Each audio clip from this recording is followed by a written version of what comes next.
Shirley's District. Agbaya, Agbaya, Agbaya, Agbaya.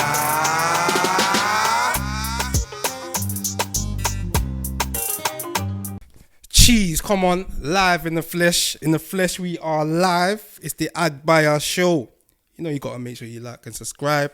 You know, you're tuned in with your fine boy, Dammo. Veli, Stanfield. Can I get a round of applause? Cheese. It's a loud round of applause today. I feel fine today. Come on, man. Listen, hope everyone's good. You had a blessed week. Like I always say, you know, first of all, Happy New Year and that.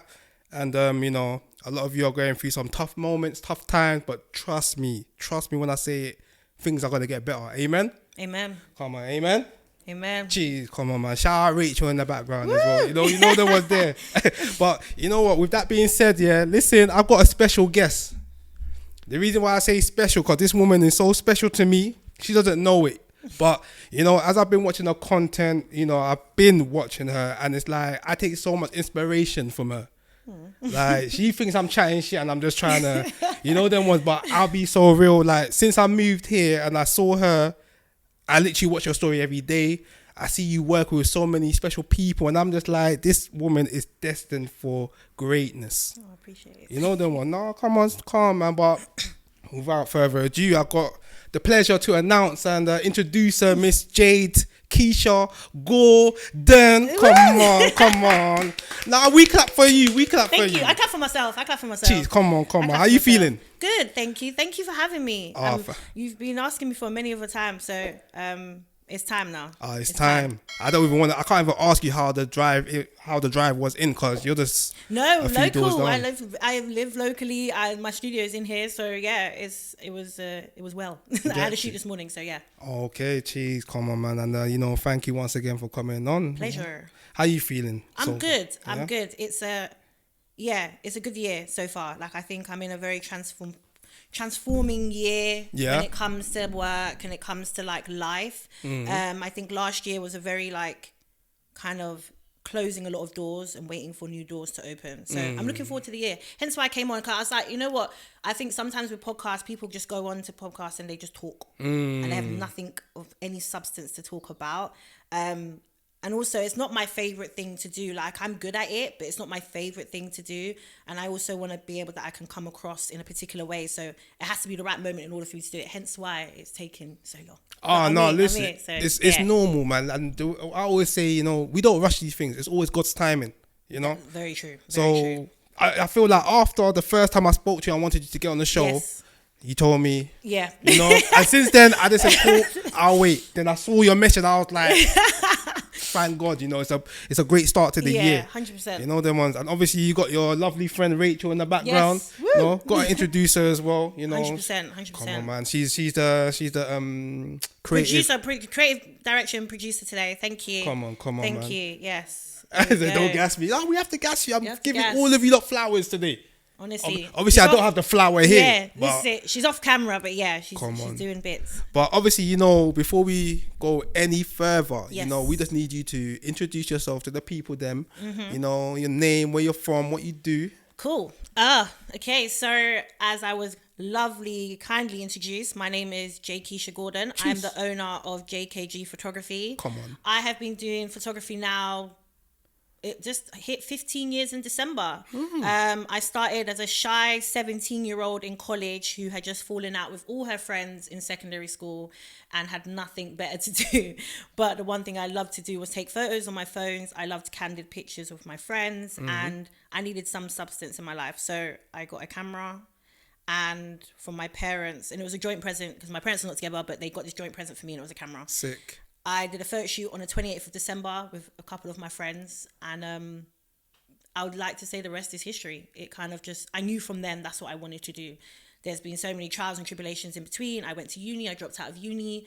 I worked at a betting shop for 3 years, which I'm sure a lot of people can relate to. Like, jeez. Yeah, everyone just put like William Hill in the in the comments. For those who worked at William Hill, Labrooks, all those crazy places. But it helped. It helped me to sustain my business, and it helped me to afford certain things at the time when I had just dropped out of uni. So yeah, and then I guess since then now I've been blessed enough to work with some incredible brands, and yeah, here I am now. Jeez, and we're gonna get deep into that because the people you have worked with, I'm very sure I've been in your DMs like, who's she? Is she single? Because listen, man's looking for a wife. 2026. No, I'm joking, but obviously it's one of them ones. Jade, thank you for coming on. Pleasure, absolute pleasure. Thank you for having me. No. Thank you, because I feel like this is gonna be an amazing episode. You've got so much to I feel like you got such a story. Like, even when you were talking about in the introduction, I was thinking, no, slow down. Yeah, don't worry. That was just a little crumbs, breadcrumbs. Drip them. But obviously, before we do anything, we got to move on to Agbaya of the week. Okay. And obviously, I was explaining to you what Agbaya means, to the people who are unsure, Agbaya, at your big age, as old as you are, you're still doing the young things that, the young people are doing. If you see the uncles, outside the betting shops, you know what we call them? Agbaya. You see, if we see the women that, they don't really have nothing to offer, but, they're just wasting the man's time. Agbaya. You understand? You got the oldest still chilling with the young G's on the block. Oh, God, yeah. Smoking weed on the block. Instead of 9-to-5 jobs and establishing themselves in businesses. Agbaya. You see? So obviously, it's one of them ones. Obviously, I'm going to let the clip roll because I'm going to have Wanda stand up here. Wanda, please. Wanda told us earlier this month that she cannot have a baby anymore. So I impregnated her with the word of God. I'm going to impregnate everyone with the word of God. You gonna get pregnant with the word of God. You gonna get pregnant with the word of God. You gonna get pregnant with the word of God. Impregnate. I had somebody in the congregation ask why I'm wearing Christian Dior and Christian Louboutins. Because I'm a Christian and I walk in the blood of Jesus. Give him some praise. I'm a Christian first and I walk in the blood of Jesus. Give him some praise. Give him. Normally, I like comedians, innit? Mm-hmm. I think comedians shouldn't really have any sort of boundaries when it comes to telling jokes. Yeah. Like growing up in our era, I believe we're the same age. Yeah, I think so. Oh, you're looking at me like I'm 45. No. I'm 35. Oh, okay, yeah. Obviously younger. Jade is 28, as we know. Oh, my days. I'm in my 30s. Oh, okay. My early 30s. But no, in our age group, I think comedians as a whole, it was just kind of free for all. As growing up, it was kind of it's not that deep. Not that deep. But it's like nowadays, everybody is so, what's the word? Sensitive. Yeah, I think there's a lot more changes as well. I think we were desensitized to a lot of things, whereas now there is people are not anymore. They're questioning things. They're looking at things. There's things that a lot of British comedy, for example, we grew up on that could not go on TV now. Oh, no way. You know what? There's even a disclaimer on Rush Hour. Yeah, which is wild. And I was just like, but Rush Hour, that was a bad-based movie. Yeah, but I guess when you look into it, yeah. But then it depends on the area you come from, I guess. At the end of the day. And I feel like this new generation, they're just, they're not standing for nothing. If they don't like it, they're calling it out. Yeah, 100%. Cancel culture is a very popular thing. Sometimes I think it is beneficial because sometimes, I think it's time. I think from our generation and then our parents' generation, 100%, they allowed so much stuff. And then it's now our generation is the change. We are changing things. We're calling out people who may have done something. And I think it's good. They deserve to be called out because what you're doing is a madness. But then there's some things that are just jokes. But then some people don't see it as jokes. I think it's just free for all. Basically, and when we go back to we circle back to the Drewski skits. I don't know if you've seen it. I've seen it. He's been in the church. Yeah. Obviously, I didn't even watch the whole thing, but I just knew what it was all about. Yeah. And obviously, I see a lot of pastors coming out and being offended by it, and people are saying if they're offended, maybe that's because that's how. Well. If the shoe fits. It's the shoe fits, but I feel like, you know what it is? I'm kind of on a thing of sometimes we need to tread lightly on the things we make jokes about. Of course, I agree. I do agree. I think for me personally, I found it hilarious. Yeah? Yeah, I need to make that very clear. No, we all do. What I think he was not taking a mockery of Christianity as a whole. It was of the people who abuse Christianity. And these are the people who are in the midst of Christianity and they're utilizing it not for good. The people you'll notice, some of the people who have like come out and spoken, it's like looking in the mirror because you've done those things. And I think, you know, like literally there is a pastor that flew up in the air and was doing that. Like he got that from an example. It didn't come from thin air. He literally found there was a video of a pastor doing that. So it's a thing. Like the jewelry, the drip, it's a thing. Like these are not things that were fabricated. These are things that happen. He's not mocking Christianity. He's not, you know, mocking the Bible or anything like that. He's not mocking God. He's mocking the people that are supposedly serving God. And they're not serving it correctly. And obviously I don't want to get too religious or biblical with it, but I do think there's a difference. He's not mocking Jesus. He's not, you know, but people, this is the problem. People have this connection with the church and with the religion. They're two separate entities at the end of the day. He's mocking the people that are trying to apparently, you know, like, you're doing too much. You're doing too much. Way You've too got much. a chain that is so weighty, but you need a roof for your church. So I don't understand. But you have this chain. You're asking for money, but where's the money really going? You're not telling your congregation where the money's going. These are things that are happening, sadly, in our community. And yes, you know, in our community, we make light of certain things so that it can be, it's kind of satire at the end of the day. It's like, you know, you're making light of certain things, but people are now engaged.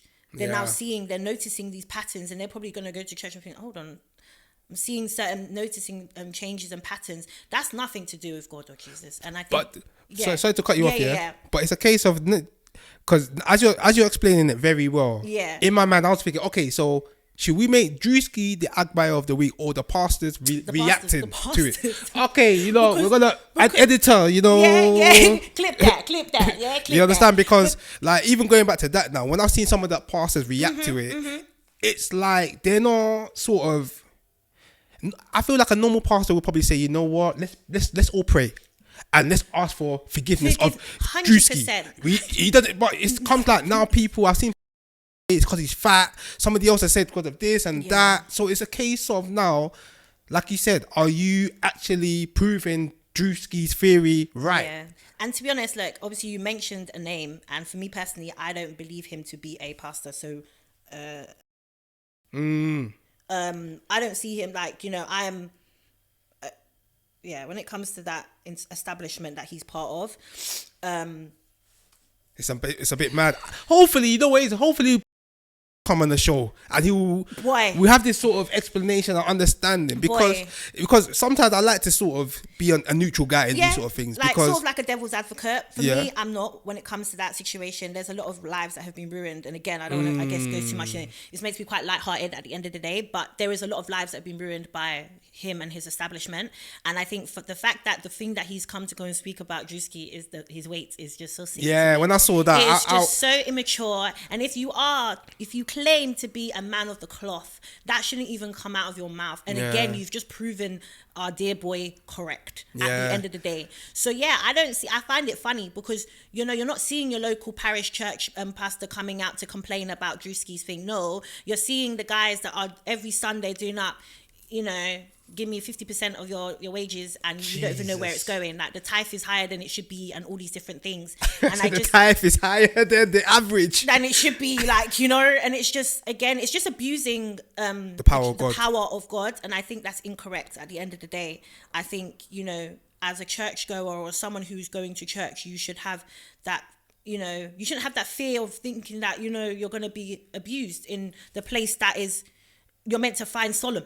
Yeah, it's a safe place, a safe place. It's meant to be a safe space. And he has made a light joke of it. A very light joke, because he's done so much worse with some of his other skits. That's what I was going to say. Have you seen the one when he's the hillbilly? Yes. They were even laughing. They were said, oh, you should come and find us on the hills of Ayers, basically. They said they should come and meet us. And like, this is the thing, like, obviously, for me, he makes light of quite serious things sometimes as well. And sometimes certain viewers and people need that. I think sometimes with certain maybe either tragedies or issues that are going on, not everyone has the ability to just read it X, Y, Z on like these things. Sometimes you need it to kind of be softened in a way, but you're still seeing that message at the end, and he has that ability. It's sort of similar to like a comedian from the UK, Munya, for example. Yeah. He has a fantastic way of doing that as well. Oh, he's a G. Oh my God, he's amazing. Like, he's so amazing with how he does it. It's satire jokes or whatever, but the things he's actually talking about are real. Yeah. These are real issues and real things. And I think at the end of the day, these pastors or these people that claim to be the man of the cloth or whatever it is that you're complaining, and the first thing you've come to talk about someone's weight is just so immature. I even saw a clip with is it Marvin Sapp, and Yeah, he told yeah, them to lock the door, and I said, isn't this the gospel singer that You know, that really upset me, because Never Would Have Made It is one of my favorite gospel songs. I'll be very honest. Listen, when I saw that, when he said close the doors, close the doors, close the doors, and then you know what's even funnier is he went and made a song called Close the Doors.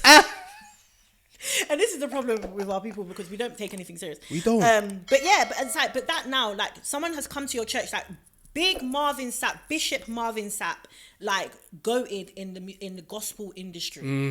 But you're a bishop as well. You're a pastor, so people have come to your church to hear the word of God, and you've said close the doors. Close the doors. Everybody You've got has people at the doors stopping people leaving. Like, that's just until crazy. you surrender $1,000. Like, what? Like, come on. Again, you're abusing your position. It's so unfair. And I was so annoyed by it, because again, like, Marvin Sapp has some of my favorite gospel songs. No, of course, when I need just something to listen to, he is my first point of call. So it was very unfortunate. Jade, listen, let me tell you, yeah, I felt that way with Kirk Franklin. Like, growing up, Kirk Franklin was the OG in the gospel thing. Yeah.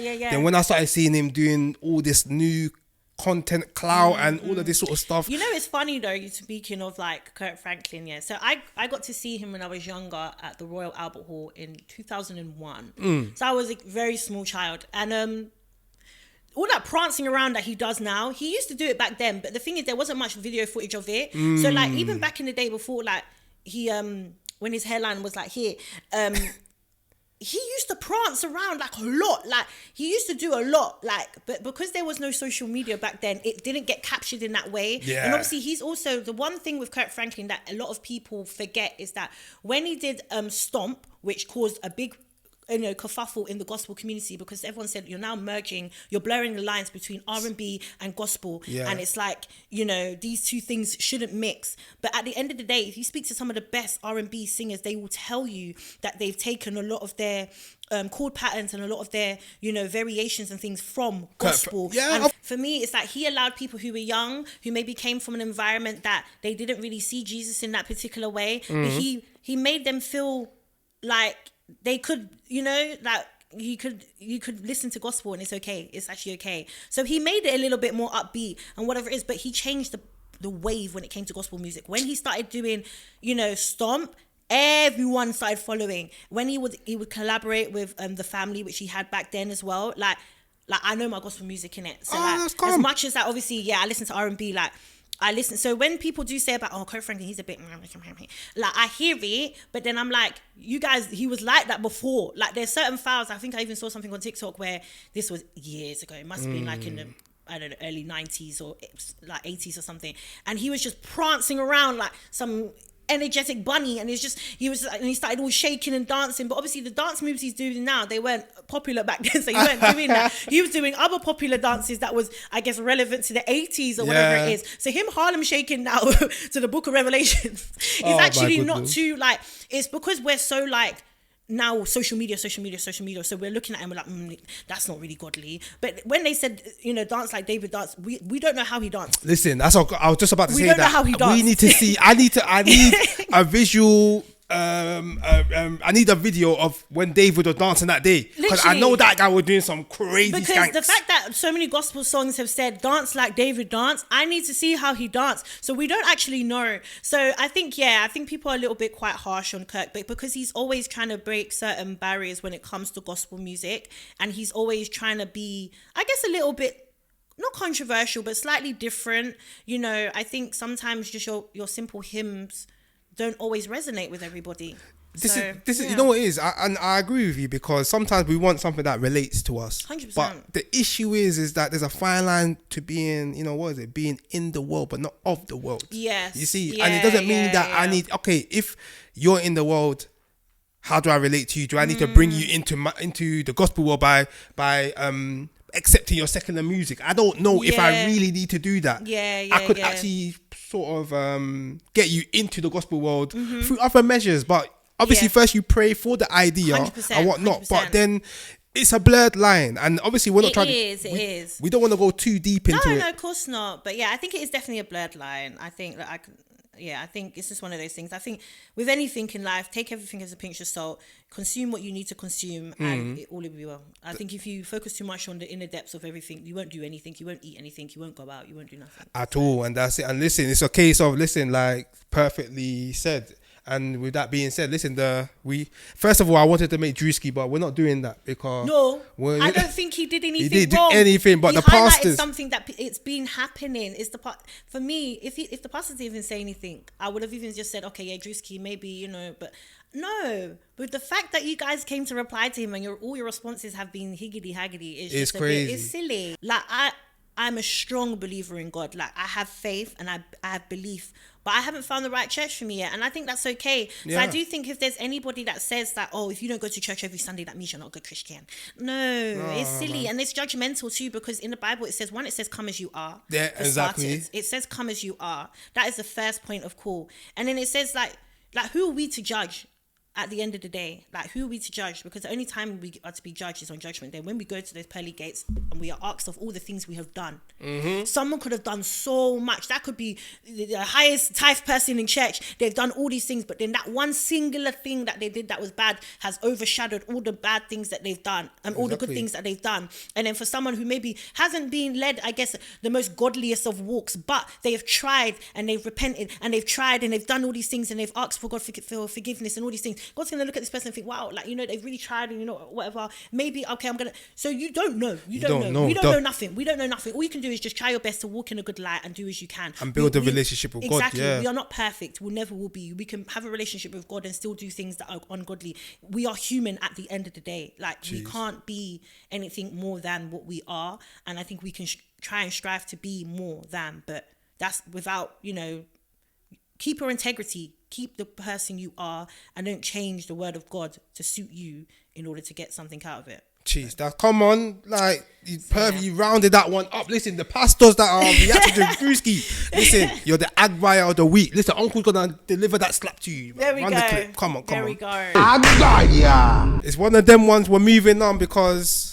we're getting warm. Jade, you're feeling warm now, yeah? Yeah. I got you talking now. I think at the beginning you were like, no, I was just waiting for the questions. Yeah? You know what I mean? I was just waiting for the questions. We're ready. Come on, man. Obviously, before we go into the main topic now, we got to move into the quiz time. Okay. This is where I like, this is my favorite part of the show. Okay, cool. Like, you choose between one or the other. It could be artists. It could be food. Okay. It could even be animals. Okay, cool. Yeah. And obviously, both can coexist to be great, but sometimes we want to hear your preference. Okay, cool. Let's do artists. Yeah? Let's go. All right, let's go. Okay, first one, yeah? Are we ready, yeah? Yeah, let's go. All right. I like this one because I always like to see what people are like. Missy Elliott or Little Kim? Missy Elliott. Tell me. Missy Elliott is the GOAT. Little Kim will even tell you that. She was the pavemaker. She allowed women to be themselves. In a generation where a lot of women were sexualized, she just was herself. She was she was plus size as well. She was dark skinned. She was black. She never changed who she was. And she has bars. And she was a producer. She was a pavemaker for a lot of women to come. So cold, man. Little Kim, tell us. Little Kim's the GOAT, innit? Like, she's the GOAT as well, but she's a GOAT in a different way. And she's been through a lot. Like, I have a soft spot for Little Kim because I feel like I wish she just would... I want her to retire with dignity. That's what I want from her because she's got bars galore. Well, bars. She's got bars. And I think, unfortunately, she grew up around people where it was just men. Men. She grew up around men. Are you not talking to a man now? Men. But yeah, she grew up around the type of men that was just, they sexualized her. So she changed the kind of, her lyrics and stuff. And there's nothing wrong with that, innit? Because I think there's different styles for everything. So that's not a problem. That's not me thinking her lyrics because there's bars. But I just think she went through so much to prove herself to be something, and then in the end the person didn't even want them. Like, it's so unfortunate. And it's so unfortunate. And I think as a woman, it's like you have to just be so happy within yourself and so content with who you are, so that no one can change you regardless. If you step into a relationship or step into a room, you are so assertive of who you are that no one can change you. Sadly, unfortunately, she went into a room as this beautiful brown skinned lady who was small and mighty and had so much to give, and they took everything from her. It's for me, it's a shame, because she should be up there. She should be winning those awards. She should be getting those lifetime achievements. She should be getting those things, and instead she's beefing certain people. To be honest, that person deserves it. But she's basically the original Nicki. Nicki Minaj. 100%, like everybody that we see, Cardi B, all of that. They've taken a bit of her DNA. Like Lil' Kim came from an era of, you had Trina as well, and obviously you had I used to love Trina, and stuff as well. Like, these are people that, but yeah, like I have to choose Missy Elliott just purely because, like, obviously she just, even though I'm sure she must have got so much pushback, but she still just Missy Elliott's a G. She must have I used to have a crush on her when I was younger. She's a G. And she's just so cold now as well. Like, she's just so cool, and she's so welcoming to other artists, and I just appreciate that as a fellow, like, I guess a photographer and someone who is very, like, welcoming into the community that I'm in. I appreciate that from an artist point as well. So yeah. Cool. All right, next one. Estelle or Jamelia? Ooh. Jeez. That's a good question. That's hard. Okay, I'm trying to think how I want to decide this, because from a lyrical point, it would be Estelle. Yeah. I think from a moment that maybe have changed a particular kind of UK music, potentially Estelle. But then also from a collaboration point, like Jamelia, she did Beanie Man, like. When I heard that track, like, that was cold. And how old were we? Like, we were like 13 or 14 when that came out. Yeah, it was, and I think also for British black singers, it was quite unheard of as well, for like to collaborate with like Jamaican artists and stuff. But Beanie's always been someone that's kind of done that. But we had the Maya already. We had the song with Maya, so it was like, okay, this now song with Jamelia, how's it gonna hit? That's a good question. I don't know if I can answer that, because I think from two cultural points, they both did different things for the industry. But from a lyrical point, I will go Estelle for a lyrical point. Lyrical only, but they're both great. Yeah, both great. All right, cool. Cisco or Genuine? Cisco. Yeah, Cisco. Tell us. That's a surprising one. Still. Unleash the Dragon. Yeah, that was a come on. Unleash the Dragon. All I want Please. Here I come, nigga, hold me back. Yeah, Unleash the Dragon. But Pony, come on, man. Yeah, in those jeans. Cisco got more depth. If we look at it from the when he was in Drew Hill as well. Yeah, he was like tell me what you want. That's crazy. Like, tell me, like he pined. And I think Genuine, obviously, again, like these are two men that are very thingy, but Cisco as a whole, like the thong song, just that whole thing alone, that production. It's a shame that he actually doesn't make much money from that. He doesn't, he doesn't at all, I don't think. I think Enrique Iglesias has got it all, sadly. That's crazy. He didn't get no clearance. No, but see, that's the problem. Back then, people weren't looking into these things, and now look. But yeah, Cisco, 100% Cisco. Like Unleash the Dragon, Thong Song, and then the songs he did with Drew Hill. Yeah. Okay, cool. Obviously, you guys let us know in the comments, because I thought you were gonna say Genuine, but Cisco's my guy. Cisco's my guy. Where it's at, I'll be honest. Yeah. Okay. But yeah. Love and Basketball or Brown Sugar. Brown Sugar. Tell us. Love and Basketball was corny. You know their what? Their soundtrack is great, but then a lot of those films were. But it was corny. Like, I hated the fact that she pined after this man that didn't really want her. But again, I'm looking at this from an old. I think a lot of people watched Love and Basketball when they were quite young. I watched Love and Basketball when I was in year 11, and I looked at this and I just said, "It's mad corny." I said, well, it's just like this man deliberately dunked on you so that he wouldn't have to take you to prom. Like, what? Like, he literally, they were in, he, as a man, he could have really deliberately did not put that thing, the ball in the basket, but he was balling out as if it was NBA finals, last thing, you're about to get the ring, like everything. He did so much to not want to be with you, and he went and then had a chat. Oh, no, it's ridiculous, man. It's got to be brown sugar. All right, last one.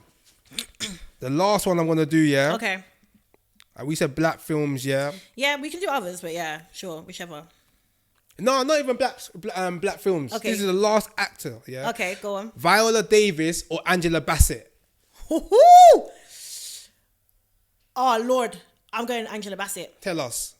Waiting to Excel. Cheese. Yeah, that was a banging film still. Also, see, Angela Bassett, I think she's been able to cross over to an art of a new generation of people. Obviously, Viola Davis she was in some other old program actually, but she was like a more supporting act. It was a TV show. But Angela Bassett has had the joy of being able to do movies, but still she's on like some TV show called, I think, 911 or something like that. Like she's on a actual TV show. So there is a lot of people that don't look like us that now know her and see her acting skills and whatever. And those who grew up with her now get to still see her. But her performance in Waiting to Excel was fantastic. It was proper, innit? Viola Davis is good. She's a great voice actor as well. Like I've seen her in a lot of animations. As an actor, The Woman King, she was outstanding in. Like outstanding. I know a lot of people will mention some of like the other films that she's been in, but The Woman King was very, very, very, very good. But then it's like, but then you see now, How to Get Away with Murder. Because I'll be honest, yeah, for me, my favorite line of that whole program is when she asked the man, why is your penis on a dead girl's phone, is crazy to me, because all now people still reference that thing. So yeah, she's great. But yeah, Angela Bassett, I think, for me, just purely for Waiting to Excel. Okay, cool. I love that film, so yeah. Okay, one more. Okay. Because I'm enjoying this. Tyrese or Joe? I'm going Tyrese. What? I'm going Tyrese. Rachel, what are you saying? What? No, I don't even ask that. I'm curious. Go on. Tyrese or Joe? Tyrese or Joe? I'm gonna ask her Tyrese. Serious? Okay, bear in mind, Joe's a bad man, you know. No, I hear it, and also bear in mind that Rachel's slightly younger than us, innit? So, okay. No, but that's good to know, because I'm curious, because yeah, that's interesting. Yeah, Tyrese. There we go. Tyrese, I think people take him for a joke. That man can sing. Oh, he's a bad man singer. Also, he was one of the first people as a black singer to do the Coca-Cola advert. He did that that's iconic. Years ago. Iconic. Obviously, he's in Fast and Furious. He's an emotional guy. He is very emotional. I think it's just the fact of the whole child situation. Yeah, my Shayla. But like he seems to be quite like in touch with his thingies. Obviously, Joe is Joe is Joe, man. But I just think there's more depth to Tyrese. More and more, and after that you want more and more. Big chin. And after that, more and more. More. But yeah, Joe's good. Yeah, Joe's good. But yeah, Tyrese for me, I think, again, as someone who obviously listens to music and also watches films and things, he's been in quite a few of my favorite films. He was in a lot of the Transformers. He obviously did Fast and Furious, Baby Boy. Tyrese. Okay, that's interesting. Yep. It's interesting. You know what? That marks the end of the quiz time. I really wanted to ask some more stuff, but we're running on time. Yes. Then one there. But obviously, I got Jade Keshia Gordon in the house. We're about to get down and dirty and understand her a bit more. Okay. Put the microscope into her life a bit more. Cool. Understand where and how everything just started manifesting. Mm-hmm. Because, like I said at the beginning of the show, like, you're an amazing person. You deserve your flowers. It. Thank you. Obviously, a lot of people can't really accept the flowers sometimes because sort of when people are complimenting you start to feel squirmish. You're not used to it because it's not an everyday normal thing. But listen, you're an amazing person. I appreciate it. Thank you. It's all right. Since I've been here, I've seen what you do. I've seen what you've been doing. Like I said, the people you've been working close with. Like, where do we even start? How did it come together that you said, you know what, I'm going to be a photographer? Oh, Lord. Where do you start? I guess for me, I'd say let's go back to secondary school, a time where young Jade was into many things. I used to play football. I used to play basketball. Serious? I used to play football, basketball. I was in the school choir. And then I also dabbled in some fights as well. I said fights. Yeah, I think I was at that age where I was acting out. I just had a lot of rage and emotion. And I tried my best to put it into different places, but it is what it is. And then something... Before we go on. Yes. What sport was you know... Mainly, so I started off with football. So I played football from the age of 5 until I was 16. Yeah. So did that. And then I started basketball in year 7, so when I was 11, because they had no football team. So I played football outside of school. Okay. And so I did basketball up until I was, I think 16 or 17. I think whenever I finished school, and I think I did one more year into college, I played for like Gordoon for a little bit. Swear down. Yeah, so prior to that, it was just school. So we would go to different schools and things like do tournaments around like the Gordoon, Surrey area. Because originally that's where I lived. Well, I lived in Orpington, but I went to school in Gordoon. So yeah, so that's like, I was very like, I guess I was your quite boisterous girl. If I was your friend, I'm probably going to be like your bodyguard or whatever it was. I was that kind of person. I had no softness in me, but I would protect the people I cared about a lot. Of course. That was the kind of person I was. And then then an incident happened when I was in the 11. I basically got attacked and somebody basically punched me in my face and broke my eye socket and my cheekbone. Oh. And then, so pretty much changed my life. In a nutshell, kind of made you, you know what it is, kind of made you feel like there's repercussions. Yeah, 100%. And I think, to be honest, the reason why he did what he did was so silly. It was a guy. Apologies. Yeah, it was a guy. And he was trying like an initiation to get into a gang and all that kind of stuff. But yeah, so all of that happened, but it changed my entire outlook on life because I had to have eye surgery. And in that moment, I realized all my dreams could be gone because I don't have an eyesight anymore. Like in that moment, I just realized I was like I need to do better. Like what the hell? So yeah, so a lot changed that day. I like lost all my like English coursework, and in the grand scheme of things, that sounds so small, but it changed a lot of trajectory when it came to my life. So so that happened like 2009. Then in early 2010, I had my first eye surgery. So it meant I wasn't in school a lot in my final like couple months going into like my exam period. Yeah. And then I applied for mitigated circumstances for my coursework for English. The teacher didn't put it through because she was related to the person who attacked me. Oh my goodness. So yeah, there was a whole like conspiracy. It was a whole thing. So anyway, I went and did my exams. It's only by God's grace that I even came out with something. Honest to God, like. I failed my English. I retook it in the first year of college, so that was fine. So, but I failed it purely on the basis because I didn't get to submit the coursework again. So I got really good on my exam, but it wasn't enough basically because the coursework was such a big part too. Maths great. I think I got a C. I retook that in college again because I felt like I could do better, which I did. I ended up getting a B. Come on. RE, surprisingly, I got a C. My RE teacher, he was just so shocked. He was like, I don't even know how you did that. Like, how did you manage to do that? I said, because I know my books. Like, come on. We know God. We know God outside the whole RE subject. Silly. Like, so yeah, I think I went away with like 7 or 8 A to C GCSEs. I think for those who are younger and I did their 1, 2, 3, 4, I couldn't tell you what it is, but check it on Google. But yeah. For those who are from my era, it were A, B's and C's. I've got about 7 to 8 A's and B's and C's. Anyway. So yeah, so obviously like that happened, and then it's like now 2010 and I'm going to college and trying to decide what college to go to. And I really didn't want to go to college in the same areas where my school was, which was in Croydon. Yeah. So eventually I went to a college in Brockley.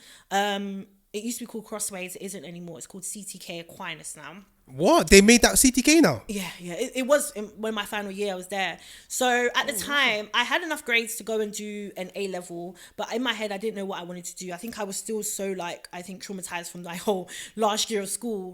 I just said, let me do a level 2. And then I'll decide after that what I want to do, because I wasn't too sure. And I say in my head, I was like, even if I do 3 years of college, oh well, you know?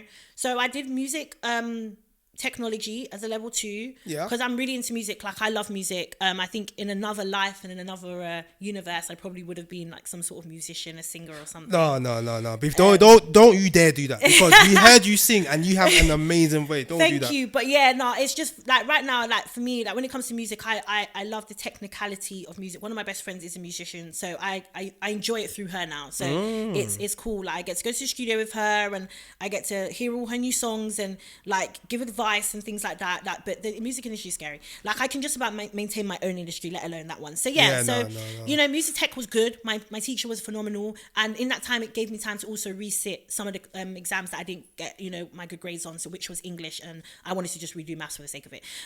So once I got those grades, second year came, I decided what I wanted to do. Now, that same year of being in my first year of college, I had fallen out with this 3 friends of mine that I thought were like, you know, these friends I was going to have forever or whatever. So I was quite lonely in a place where, like, I had friends outside of that, obviously, but those were like my, you know, your secondary school friends or whatever. Yeah, come on. So I was like, okay, what do I want to do with my life? It was kind of came to a point, I was like, what do I want to do? Now, I was a very shy person. So like, even now, like, just being able to speak to a mic and things like that, that was never a possibility. Like, back then, never. Like, I think I was I feared a lot. I feared, I guess, the way I looked, being a woman, being black, being plus size, that all these things, that I had all these things against me. So I just didn't care. So I thought, what can I do? I like taking photos. Okay, I can be behind the camera then, because then I'm not going to be on show. I think, but obviously that time and that era, it was just not, the world wasn't made for, I think people like that or whatever, people like me. So I was like, okay, cool.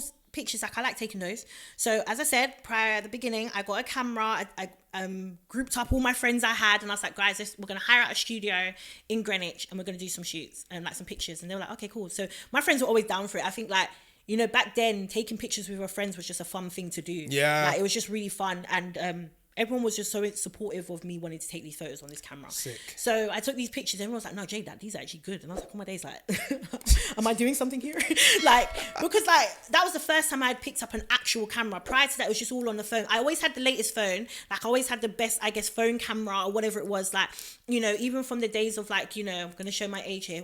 Like, your Walkman, your Sony Ericsson Walkman. Come on, that was a bad boy phone. What do you mean? Yeah. Don't show your age, because that's my phone. I have that phone in my house now. Sony Ericsson Walkman. And then, like, there was another one that was another Sony Ericsson, but it was like they were trying to do something with it. It was like a 12 megapixel, but it weren't really 12 megapixel, because I don't think it was No, giving. definitely like 8 but or 7.5. It was good at the time. And then obviously I remember my first iPhone was iPhone 3GS. Again, really showing, because now that we're on, was it 17 now? 17. So there we go. That can show you. So yeah, I always had the latest phones, and like, people know me. Like, if my friends, they know me already, like, when it's your birthday, like, they know what's happening. They know throwbacks are coming. Like, I have like literally a memory card of all my BlackBerry pictures of the days when people used to wear, you know, the Kanye West glasses with the thingies. Oh my goodness. You know, like the glasses, the stripy socks, the different color laces on like your plimsolls and your pumps and your trainers. The cardigans. The cardigans, and you had the little Muslim scarves and all of that in different colors. That was my style.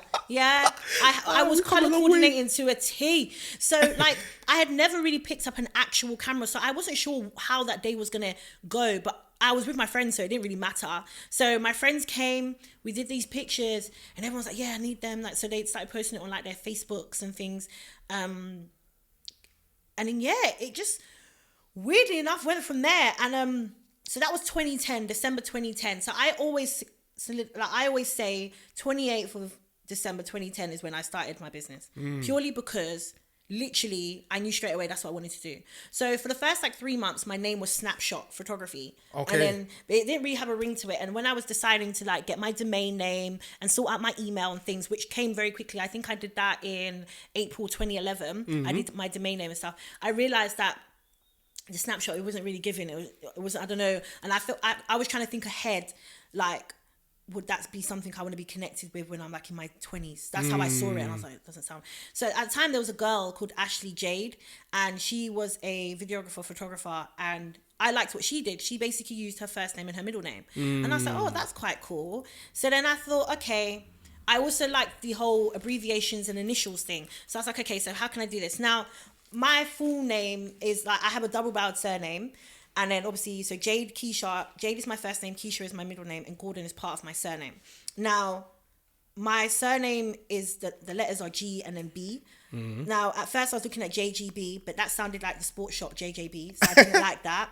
So I was like, no, that's not really giving. So then I started playing around a bit more, and I was like, okay, JKG. And then I just started looking at it, I was like, okay, JKG Photography. Yeah. And I was like, okay, that has a ring to it. And then pretty much straight away, so I went onto Crazy Domains, got my domain name, got my email address, and literally by April, I think by that point I'd already got paying clients. A friend of mine, she wanted a shoot with her friend, and I did prints. I no longer do prints. I learned so much. I think she paid me £50. I was so gassed. I was like, oh, wow. But I was still in college. Like, I was like, what? Like, wow. Like, I don't know where I went to go and buy, but I was so excited. But yeah, that was my first client, like first proper client. But prior to that, my friends in college, oh God, they hate me. Every single time I had my camera out, and I was like, guys, can I just like, but a lot of them, they didn't mind. Like one of my best friends now, who I said is a musician, she was literally one of my first models. And yeah, it's nice to see, because obviously she was doing music at the time and I was doing photography. So it was nice to see that we grew at the same time in our respective fields and things. So that was really cool. So yeah, so I guess like all of that kind of happened. Fast forwarding, I made my first website, uploaded pictures of basically the stuff I'd taken with my friends and things like that. Again, all professionally done. And then one of my friends from college, he was like into acting and he wanted acting headshots. I remember we traveled to this studio really far in like Stratford to do it. It was like near Bow, and it was just so far. And the studio was cool, and I quickly learned about things because I was a self-taught. So I didn't know about lighting, I didn't know about anything, but I'm someone that is a very, I like reading and I like to learn. So when I would go to these studios, I would ask some of the studio owners, oh, so what lighting is this? That I would inquire. And then eventually, like in my second year of college, so I guess by that time now I'm 18, I started going to a studio in Hackney, and they were literally, I would say, like, I still speak to them now. They're literally my creative brothers. Like, I have a lot of time and respect for them. He ran a studio with somebody else, and he was like, yeah, do you want to be like our student ambassador? And you can come and use the space, but if you can get people in. And I did. Like, clients would come and things like that, and they would come and use the space or whatever. And I got to learn. I got to learn how to shoot in the studio. I got to learn about lighting techniques. Now, a lot of photographers, they basically sometimes would choose to do outside because you then just have your lighting outside. Yeah. Studio lighting can be quite difficult. But I'm blessed that I was able to do both at the same time. So I learned, like, for example, the South Bank skate park. I was there taking pictures with the graffiti and things like that. Like, I just was trying and just practicing and learning and reaching out to people. And obviously Instagram wasn't really too popular then. Like, it was there, but you weren't really using it. But I made a business page anyway, because I thought I wanted to separate it from my personal. And then I just started kind of creating things, but people didn't know who I was. Okay. So people did not know. So when I would get inquiries, I used to get Dear Sir a lot, which I don't understand because my name's Jade. Like, that, it's a girl's name. It's just ignorant people, man. Like, there was one guy I met once called Jade, and he was Spanish, but apparently is a thing. But for the best part, it's a lady's name. But then saying that, there's a singer called Jade from Damage, the group called Damage. He's called Jade as well. So yeah. So anyway, but yeah, Dear Sir, I need me some ghetto romance. There we go. So yeah, so it kind of quickly just evolved from there. So like, what were we in that? 2011, 2012. So 2012 came. That was the Olympics year. So that was the year of the Olympics, and I guess most people went and worked at the Olympics. I was still in college at the time. So during that summer period of 2012, I went and worked at the Olympics. I did the Olympics and Paralympics, and it was great. It was good money, and I was able to buy my first MacBook with that money. Jeez. And yes, at the time I still had my first camera I had was a Sony Alpha 290. I had that for about 2.5 years before I moved over to Canon. And I remember I would get emails like, oh, so what camera do you have? And I'm like, Sony. They're like, oh, I thought you'd shoot with Canon. I was like, but you liked my photos, so does it not matter? Like, but back then people were a bit judgy with like what you shoot with and things. So I want to ask you now, because like everything I'm hearing is like, I hope my daughter's watching these, and when she grows up she's going to be watching this, because it's a lot of motivation, a lot of stepping out of the box, thinking outside the box, standing out and not blending in. Yeah. Because You worked at the Paralympics, Olympics. You got good amount of money. Any normal girl would probably go get their hair done, French white tips, you know. I did that stuff too, man. Oh, you did that as well? Yeah, that was I got paid weekly. I got paid weekly. Oh, so weekly. I was smart, so I put money aside. I'm just a girl.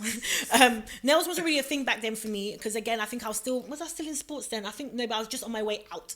So I was just on my way out of doing sports. But hair and stuff, yeah. Like, but again, like even the hairstylist I had at the time, she was basically like my best friend, so I met her through work and she became someone who would do my hair for me and things like that. But yeah, like I think like we'll get to it, but I made a lot of sacrifices for my business, and I think if I could go back I wouldn't have made so many. So wait, no, before we even go there, because obviously my next question, which I'll segue into, is inspirations behind what inspired you to even get into the photography now, because you know we spoke about the things you went through and you decided to go into it, but surely there was a bit of more inspiration. I think there weren't. No? I needed money. I couldn't get a job for some weird reason. I don't know. I was applying for all those things, JD. Like, I just weren't getting it. And I knew I liked photography. So I liked taking photos. So yeah, I think, did I go into it for money? Yes and no. Have I stayed for the money? No. I love my job. I love it. If I didn't, I wouldn't be doing it. I love it. But yeah, I don't know. Like, as I said, like where I had kind of just gone through that whole like season in my when I was year 11 and stopped talking to people, whatever, I felt alone in a space where even though I had friends from like this new era of like college, and I had my other friends from like teenage years that weren't from my school, I felt very alone. Like it was weird. Like it was a very alone time. So I was like, I need to create something out of this loneliness or whatever.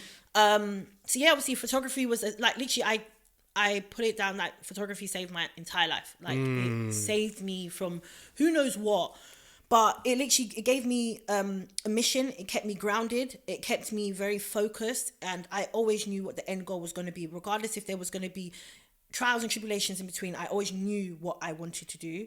So it's like when I finished college, I went to uni. So I applied. So basically in my final year of college, that's like 3 years now, because obviously I did the foundation year in my first year. So my final year of college, I dropped, what did I drop? Sociology. Because originally even though I was doing photography outside of college, that's not what I wanted to actually go to uni for. I wanted to be a music psychologist. Jeez. Because I really was fascinated about how music can depict your emotions and change like your mindset. Like even just funny enough, today I was on a shoot and the kind of music I was playing, a lot more slow jams, and we could see that in her posture and her facial expressions. The moment I put the music up to something else, it changed her entire. But why is that? What is that in our brains? Whatever. So I was really interested in that. But I went to one of the lectures at one of the unis, and I didn't like the uni, and there's not many unis that do that subject. So I was at a bit of a crossroads. I was like, what do I do? And then my music teacher was like, why don't you do photography at uni? And I was like, she's like, you do already. She's like, you might as well. And I was like, true. So started looking into it. You know, you look at UCAS and all that kind of stuff, and you start looking at uni. And a lot of the unis I needed like at least an A level in photography. So there was photography at my college, and I had to apply. I basically had to beg this lady to add me onto her thingy, because by this point now, all the students in that class were 2 years younger than me. So I was just this like grandma going into there basically. But at the end of the day, I just needed the A level. That's all I needed. I just needed the AS. So I went in there and I remember showing her my portfolio already, and she was just like, okay, or whatever. And it was hard. I think it was the first time where obviously I was now having to learn about photography rather than just do it for yourself. But I took the challenge because again, like I need to do this. But she was hard. She was so strict and she was so hard. Lord, like every moment she could get, she would tell me that I'm not going to make it. Really? Like you know that you hear those stories, like, you know, you hear people like, oh, I had that teacher. Like, I literally had that teacher. Like one time she just screamed in the classroom. It's like, you're never going to make it as a photographer. Never. Like, and I just thought like, you're just old. Like you got to calm down, love. Like it's okay. And it's funny because a few years like afterwards, I'd say, I don't know, like a few years later, one of the students that was in my class, one of my classmates, she was like, no, if Miss could see you now, like what you're doing. I was like, cha. I was like, well, who knows? But listen, if all my teachers see me now, suck yourself, because I've made it. I'm telling you that now. You understand? Listen, Listen, I wanted to go to Brunel University. Oh, okay, yeah. Yeah. Sorry to make this about me No, now. it's fine, it's fine. You just unlocked my memory. I can't lie. I wanted to go to Brunel University, and my business teacher predicted me, I think, a grade D in business. Okay. And that stopped me from going Brunel, and I had to go to Coventry. You see. So, but when I finished, when A-level results came out, I got a B in business, and she was looking at me like, I knew you could do it, and I just went, my. Oh yeah. But anyways, we thank God because 100%. it shaped us. 100%. I think I always just look at my journey and think, if I had taken a different path, where would I have been now?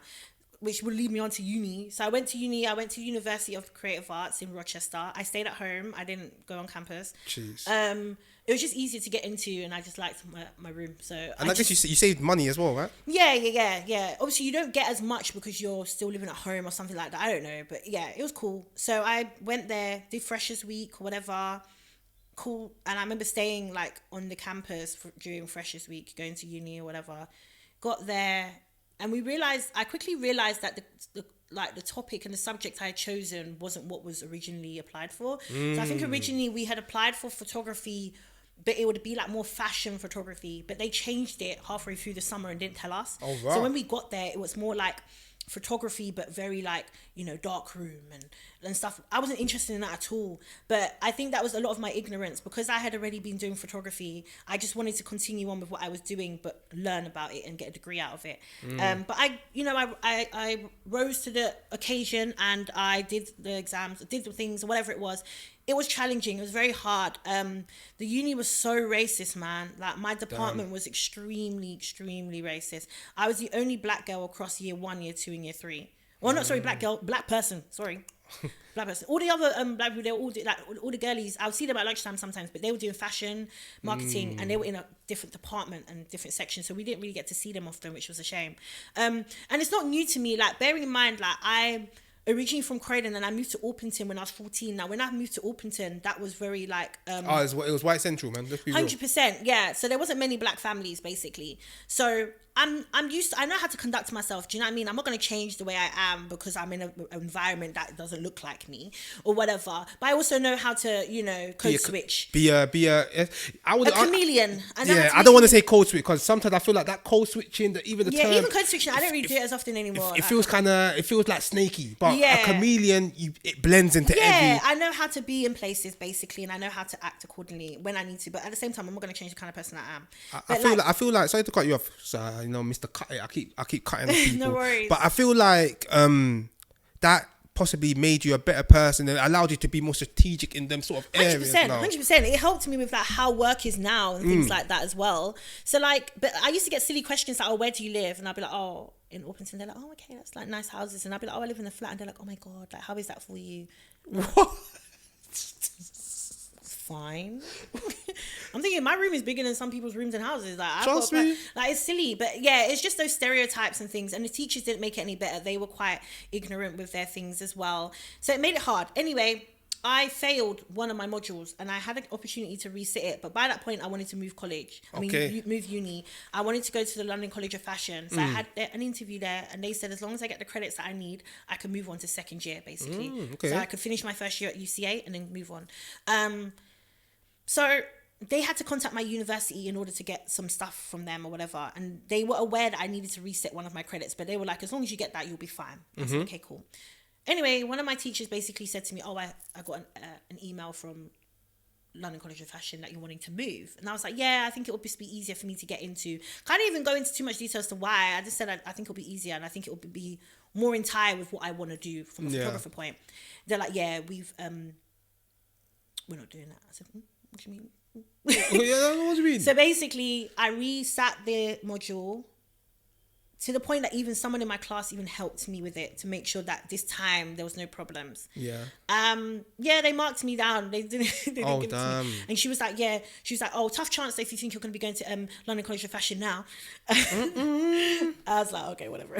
Cool. These people, and you know what it is, yeah, because I feel like that even segues into my next question about challenges you face, and I feel like that's a big challenge 100%. because like you're trying to strive for greatness. You already know it's hard. You're in a predominantly white environment. We already know the pressures we face. Yeah. And then on top of that, you're a black woman as well. Because exactly. we have to be real and understand that a lot of black women do face harder pressures in life. 100%. So 100%. talk to us. How was it, man? Yeah, I think that was a lot. Like, I was like, oh, okay. So then instead of me now, in my head at that time, I felt like, should I have just not continued with uni altogether and maybe just continued with photography? Who knows? Because I then went and applied for UEL, so I had to start again in first year. I was hardly there, I'll be honest. I went for a bit. I would come in, do my exams, do my like essays, get great grades, and not come in. And my teacher was just like to me, my lecturer was like, "Why are you here?" And I said, I was like, "To get a degree," but he's like, "Why?"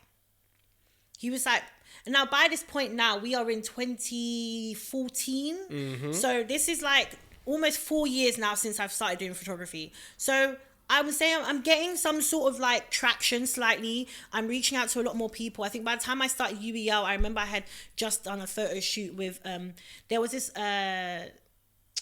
actress that was on Hollyoaks. Her real name is called Modupe.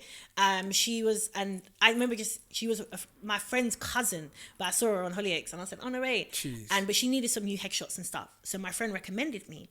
So that was really good because she had just got a really cool storyline on Hollyoaks and things like that. And I got to shoot with her.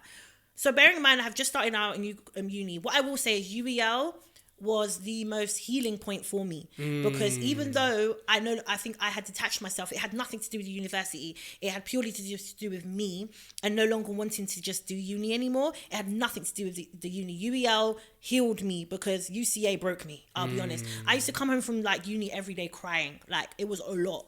It was a lot. So yeah, UEL came, and then by this point now I was hiring out like cameras at both of those unis. So when I was at UCL, I was hiring out Canon. So I kind of had sacked off my Sony a bit because we were using more Canon products in uni. And then obviously the same for like UEL, I got to hire out, so I was using those cameras. So then he basically said to me, he's like, why are you here? Like, what's your reason? And I was like, I don't know. He's like, I'm going to give you some advice. And he's like, I shouldn't, but I'm going to. He's like, I think you should leave. He's like, I think you should leave. He's like, what you're doing now, some of these students will hope to do when they graduate. You're already doing what some people would hope to do when they graduate. Jeez, come on. I appreciate him because who knows maybe I would have stayed. I would have just been, and the thing is like, you're getting good grades. He's like, yeah, you're doing your essays, but he's like, this one, for example, and he pointed at one of my essays. He's like, when did you do that? I was like, the night before. He was like, okay. He's like, that's my point. He was like, you know your stuff. And he's like, some people, they don't always need university and some people do. Like it depends on the kind of student that you are and the kind of person you are, and that doesn't mean you failed or whatever. It just means it's not for you. So anyway, he was like, my advice to you is when you get your student loan, get yourself a camera, and at least then you won't have to keep hiring. And yeah, so I left in 14, like late 2014 I think it was. I left by that point, so I didn't go back into my second year. So I started doing photo shoots a bit more and things. But then my mum was like to me, she's like, you need to get a job. And I was like, but I have one. And she's like, yeah, but this one's not paying. You know, this is one thing I always mention is obviously our parents come from a different time and generation. 100%. Like when I first acquired the studio and everything, speaking to my parents about it, not saying it didn't make sense to them, but they were just like, but where's the money coming from? They, because they were raised in a time where they've migrated to the UK, they need that money pronto. You understand? Whereas we're in a good space and a good time because as well as, we're making the money, we're sort of making the money in our desired field. 100%. See, my mum was a psychiatric nurse, and even the fact I told her I was doing photography, she was like, okay. So I went to uni, and my mum didn't go to university to do nursing. Her journey was a lot different. I think she did it on the job. I don't know. She started when she was 18, basically. Oh, really? She did her training while doing her qualifications while she was training at the same time. So she worked at, I think she had to move to like Chesterfield or something like that. So when I did tell her I was going to university, she was really happy and proud about that because it was like, plus I'm her only child. So she was really happy and proud about that. But also, I guess coming home every day crying, she was just like, oh my days, like, this is not right. But I left and my mom was like, okay, so I picked up these odd jobs, and like there was like these zero contract jobs where you would go and be like a waiter at these sort of like banquets and things like that, and they'll tell you you're going to make all this money and stuff, but they give you 0 hours, and it was always so far. Like I'll be going to places like Ealing and Hammersmith, all of these like really far places, as like obviously still an early teen or whatever. So it was quite a lot. Like So like Christmas came or whatever, and then it's like, okay, I started applying. One of my friends had just got a job at William Hill, the tail end of 2014. And she was like, yeah, Jade, apply for it. And I was like, you sure? And she's like, yeah, like it's easy. Like you just sit there and take bets. And I was like, okay, cool. I was like, okay, cool. And I was like, I do like sports. Plus my dad is a like he trains horses. He used to be a jockey, but now he just trains wait, because you know these you see my guests that I have sometimes, yeah. Like you lot are special people because you just say, oh yeah, my dad's a jockey, he just trains horses. That's not a normal thing in our community. It's not. That's a G. What do you mean? But like basically, obviously, he was born in Jamaica. Okay. And my dad's quite small, so back then in those times, it was either you go to war or you do something else, or you become like some sort of like, I guess, carpenter or whatever. So you become part of the army. But I can't remember the reason why he didn't. I think he was going to apply, and then someone noticed his like stature and his small frame, and they were like, oh, like have you ever thought about like horse racing? And listen, that guy saved your dad's life. It was like, no, not really. But then he, again, because he is quite small stature, whatever, he was good. Like he went to different countries and he did like well and stuff like that. And then eventually he started training horses at Newmarket, so that's where he is now. Oh, that's sick. So I was really into that, like not horse racing as a whole, but I knew about sports anyway. Obviously football was my main thing, but I knew about all these other stuff, so I applied. Now I don't know how it is now, but applying for William Hill compared to like any other betting shop was quite a lot. Like they were very strict on how, like, who they were letting in. You had to be good at maths, because if that computer was to break tomorrow, you needed to know how to mentally translate those bets and how to get to that equation or whatever it was. Like you had to know how to do that. So you had to know your fractions and you had to know your stuff. Jesus, big up the William Hill people. Yeah, then, who knows if they still do that now? But when I was there, like it was quite strict. You had 6-month probation and all that stuff. So I applied for 3 different betting shops in that year of 2015. It was Corals, Ladbrokes, and William Hill. Corals, I got an interview, did the interview, seemed cool. Ladbrokes I didn't hear from, and then William Hill I did the interview. Then I got the second part of the interview. So the first one was online, and then you have to do the second part again. And then you had to do a face-to-face as well. It was a lot. It's like 3. And in the end, they were like, yeah, so why do you want to work for us? And I was just like, I was honest. I said, look, I've just come out of uni, but I said, I am into sports. Like, I think that will be good with the customers, the banter and stuff like that. And yeah, like, I know my stuff. And they were like, okay, we'll hear back from you or whatever. So the end of that week, I found out I got the job. Jeez, so congrats. July of, like, 2015, I started working at William Hill. But it's funny because it's like, that was also the trajectory. Like, that was when, like, my business started to... I was literally going to even ask. It was crazy. Yeah. So, like, the reason why I'm speaking about William Hill is because that William Hill was a very crucial part of my career. So, it's like 2014, I used to watch this YouTuber called Grace Victory, and I was obsessed with her. Like, I loved her so much. And I reached out to her management, and I said, I really want to do a shoot with her, like, free of charge, whatever. I just want to work with her. And they were like, yeah, sure, we'll ask her. Now, I got her at the right time because she was still, like, growing and stuff. And we did the shoot, and she loved it. And she was like, look, here's my number. You don't have to go through my management anymore. Cool. So the year after, 2015, we were still talking here and there. I had a few clients and stuff, but William Hill was kind of like my life. I was working 5 days a week or whatever it was. Jeez. But at the same time, I was turning 21 that year, or I think I had already turned 21, one of the two. And I had already booked a holiday to go to LA. So that was already booked. So I was there at William Hill for 2 weeks, and then I was going away to LA for 3 weeks. And my manager at the time was like, I don't understand why they hired you now, because you're going to forget everything. And I was like, I'm not. Like, it's fine. Like, calm down, love. Like, it's all right. So anyway, did that, went to LA. LA was great. Because again, a friend of mine called Ivy Coco, she was doing a semester here in London. Like, she lived in LA, and she was doing a semester in London, and we met, we started shooting and stuff, and she's actually Cheryl Lee Ralph's daughter, but I didn't know that at the time. She was just a friend that I met who needed a photographer, and someone recommended me. So we got talking, we shot or whatever, and she was like, oh, if you're ever in LA, like, come and see me.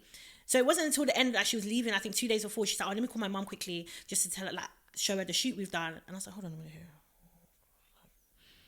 I recognize your mama. And she's like, oh yeah, did I not tell you? And she's like, I don't really, because like sometimes like people act a thingy way. I said, I hear it. I said, oh, hello, miss. And she was like, hello. She's like, my daughter has said that. Like, she was just so lovely. Like, I think anything that you see on TV and how she is as a person, she is like that in person. You see, yeah, you was built up well, and you're, Me, I would have folded. As soon as I saw her, You know what it is that when I got home and I called my friends, I was like, guys,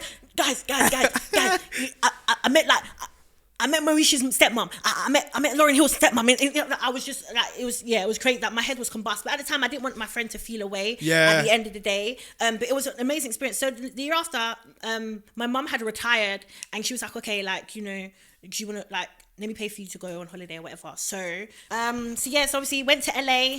I met up with the person that I had met the year before. I got to have dinner at her house. So obviously now I got to meet her mum in person. Jeez. And wow, again, amazing experience. She made me pasta, which was really cool. But it was a good experience, and it was good to go to LA. Again, I'd reached out to some people on Instagram just to like do some test shoots and stuff in LA and things like that. And it was good. So I've now come back after this like really cool trip, and I'm like, I've now gone back to William Hill. Just to say, I didn't forget anything, by the way. So the lady she knew, like, when she saw I remembered everything, she was like, oh, okay. But yeah, I was good at my job. The customers loved me. Like, the banter was there. Like, it was a good job. It helped me to have stability in a time where my photography was definitely moving in the right direction, but it wasn't there just yet. But 2015 was definitely the transformative year for JKG Photography. So bearing in mind, I started in 2010. Obviously, you had your uni and stuff, but I will always classify 2010 as the time I started because it's when I first got paid. So, like, it will always be the date that I started. Some people will do their date as the day when they went self-employed. I don't.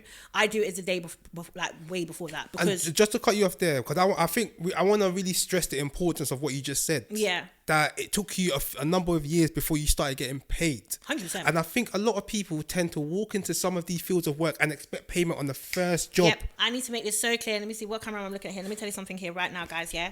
If you are going to any creative job for the pure joy of money, I need you to moonwalk back out like Michael Jackson, because it's not going to be the case. Our field can be extremely lucrative, but it can be slow, and it can be like, there can be a month where you're making 20k and the next month you're trying to see if you can put milk in your fridge. Jeez. It's not easy. So if you're in it for the love of money, you won't last. Your heart has to be in it for the love of the creativity. Exactly. That is my little advice for you. Come on, man, like and subscribe. Come on. There we go. But what I'm going to say is very quickly. So obviously LA, came back doing William Hill, and then fast forward to November, I went to New York to visit some family.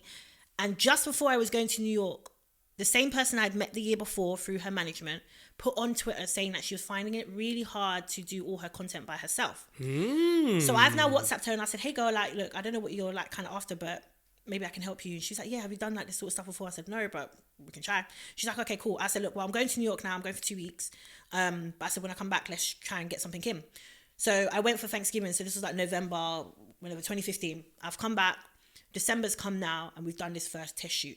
So I said to her, let's do 3 looks. Now, this girl was a blogger. Now, bloggers are not really a thing anymore, but basically this was a time and an era where people would write about their clothes. Yeah. You would write about the styles and the things that you would put together and things like that.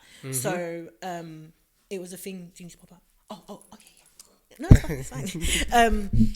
But yeah, so it was a time where basically you would write about your clothes and all these things. So, but you were shooting like sometimes 8-9 looks a day. Like it was very, very like quick, fast pace. So basically we did this shoot or whatever. And she was like, yeah. She's like, yeah. Like, what do you charge or whatever? She's like, can we do that maybe per session or monthly or whatever? So I think it was something silly at the time, maybe $450 a month or whatever, for maybe like X amount of days a week or whatever it was. But it now meant I had this extra income now on top of William Hill. Now, some people would have left straight away. No, don't do that. Please, guys, make sure you have stability, I beg. So, like, that's my advice to me. Some people, they go all in and like, woo, I'm not doing that. Like, do you know what I mean? Obviously, it's good that you didn't do it. Yeah, I think because, yes, she was my first client and that was great, but she was my only proper client. I would get sometimes people message me like, oh, can you do this? But she was my first contractual client. But in that community, she was plus size, I forgot to say. Now, in that community, there weren't many photographers that knew how to shoot plus size models or bloggers and things like that. So my name quickly went around that community that there's this girl now that can really take really good pictures. She's affordable and she's really cool or whatever. So before you know it, a lot of other people are now messaging me. So now we're going to fast forward really into like 2016, still at William Hill, still going strong. But now I've got a really good like understanding with my managers and stuff, and they're giving me certain days off in particular so that it helps with my clients. Yeah. So for example, I needed every other Thursday off. They patterned that for me. Jeez. So they were like, okay, but you might have to work a Sunday. I was like, that's fine, or whatever. I'll maybe open the shop or whatever it is. Yeah. So all these different things that we had a really good agreement at this point, because they knew that I wasn't going to be there forever. They knew, and they also knew what I did for a living And as well. they saw the ambition 100%. They glow. knew, but it was helpful. Like I was still making X amount from them, like maybe 1, 2, 1, 3. If I did overtime, sometimes more before tax. So it was helpful, but it allowed me to get a new laptop. So now we are like 4 or 5 years in. After, remember, I did my first laptop for the Olympics. So that was 2012. So like 5 years later, 2017, I got my new laptop, and then I also got a new camera as well. So things are starting to look up a little bit. New equipment, new camera, new clients. So let's say 2016 now. So 2015 I started there. 2016 we did the shoots, a few more shoots and things. Tail end of 2016, I go to Jamaica and then get in a car accident out there.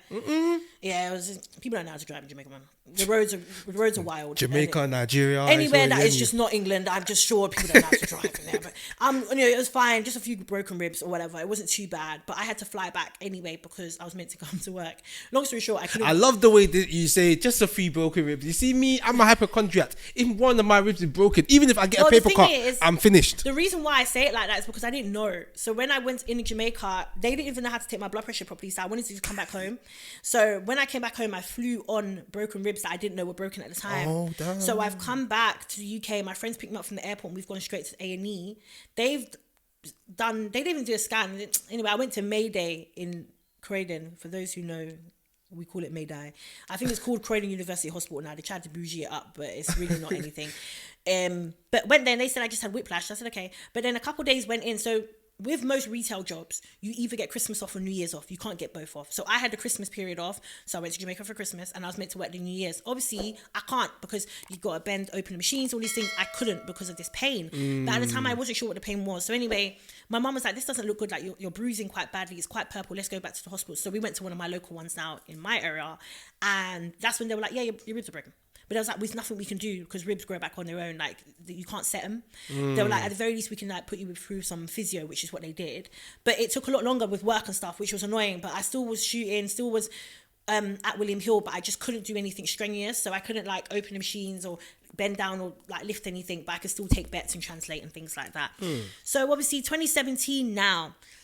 What first highlight I would say of my career, I shot a Nike campaign. So I'm gonna run through these like really quickly, but I want to make this very clear before I start mentioning brands and things. Is that we're now 2017, guys. Bearing in mind I started 2010. Yeah, 7 years. 7 years. So obviously the lady who I was hired by, Grace, she had a collaboration with Nike, and funny enough, one of the other ladies I was working with also had the same collaboration with Nike as well. Oh wow. So yeah, so it was two things. It was through like this sort of ad agency type thing. So they chose 2 plus size model like bloggers to promote the new Nike Curve range that was coming out. So it meant that ironically the 2 people they had chosen were my clients. So it meant that I got to shoot that. Great experience, really cool. It was very interesting actually because I think all of us got underpaid for it. All of us, because we weren't sure. We didn't know like where it was going to do. I think it was only meant to be like a social media kind of presence just to promote it. But it ended up going in magazines, and Cosmopolitan emailed me and The Sun, and it was on like this Perez, I think this guy's called Perez Hilton or whatever. He's like an American blogger type thing. It was on there, like my brother's calling me like, oh my god, Jade, like your stuff is on like in America, and I'm like, what? Like, sorry to cut you off again. Yeah, I feel like that's the joy of it. Obviously, even though you felt like he was underpaid, yeah, you didn't realize know that. Yeah, the impact of the work that you did. 100%, and it just allowed people who looked like me to be seen. That's one of the main things. Like, I strive myself on even till this date right now. When it comes down to my teaching, when it comes down to my photography, I want people who look like me to be seen and to be heard. And that's all I want. So it's like, obviously, so it's same thing in 2016 as well, was also when I first did my panel talk. Now, bearing in mind, guys, prior to this, I hadn't show my face. So unless you met me to do a shoot, no one still knew they didn't know what I looked like. Okay. They knew I had a logo and all that stuff, but I didn't do BTS back then. It wasn't really a thing. So, and if they like, I went in any picture, I would be like, no, I don't want to be in the videos. I don't want to be anything. So I got asked to be on a panel to speak about my journey so far. This was 2016, to speak about my journey so far. And they were like, we need a headshot. I was like, oh yeah, can I just send you my logo? And they were like, yeah, no, we need a headshot. I was like, okay. I was like, okay, cool. Now's the time. So I had a friend called Rihanna, and Rihanna Tamara, she, at the time, was probably the only person I would probably trust to take my photo. So we went to Shoreditch and we took some headshots there. And back then I used to have like blue hair, and it was a really sunny day, I remember. So blue hair like Spice, is this what we're saying? No, it was just blue hair. It wasn't like Spice. like, I don't know. No, it was just a way to be creative because, again, like going to a Catholic school, you weren't allowed to do nothing. You weren't allowed piercings. You weren't allowed to have your hair in a particular way. So by the time I got to like college and uni, I had a way to be a bit more expressive. And plus blue was my branding colours as well. Okay. So that was a way for me to show my branding colours as well. So yeah, so we did this headshot and I was like, okay, it will do. So I sent it off. They sent me the flyer that like, you got to post it now. So I had to share it, and everyone was like, oh my God, you're a girl. Yeah, like so many DMs, you're a girl. Yeah. I was like, yeah, hi guys, yeah, whatever. So I'm going back very quickly because this talk was so pivotal to my journey as to like even me speaking now. Yep. I went on this panel. There was 4 or 5 people on this panel, and there was a table in front of me. I spoke to the wood table the entire time. When they would ask me questions, I'd be like, "Yeah, so guys, so my name is Jade, and I'm." The entire time, the base of the table is what was basic. I was just I was just so shy, and I would look up and occasionally, and I had my friend, one of my other friends, she was in the crowd, and I remember I got a glance of her, and she was just like, and I'm just there like. I looked up and I could just see all these tables and there was people. I hadn't even taken in how many people is in that room, and I said, "Oh hell no!" So, but that was the turning point. Now everyone knew who I was. Everyone knew who I was. Everyone knew what I looked like. So I said, "Okay, cool, it's go time." So fast forward, we did this night stuff. Cool, everything's going well. I'm working with more clients, working with more like people within the community, like plus size community and stuff like that. And obviously fashion and I was learning more about fashion. I was traveling really cool places with Grace and all these different things. 2017 again was a year like where I was working with a lot more brands as well. So again, a lot of like the clothing brands of the plus size community as well, they now knew that okay, there was this photographer who a lot of our influencers or bloggers were using.